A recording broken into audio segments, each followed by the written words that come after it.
Ciao! Oggi sono su una Hyundai Kona. In questo video ti mostrerò come attivare e disattivare le luci automatiche.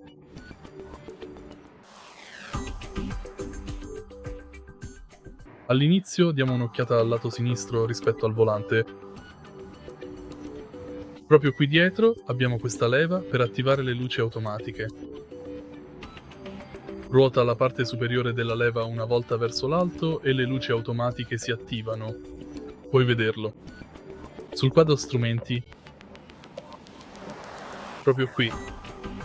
Per disattivarle basta riportare questo pulsante in posizione 0.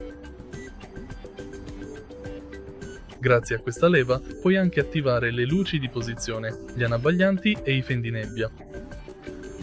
Se trovi utile questo video, metti mi piace, lascia un commento e iscriviti al canale.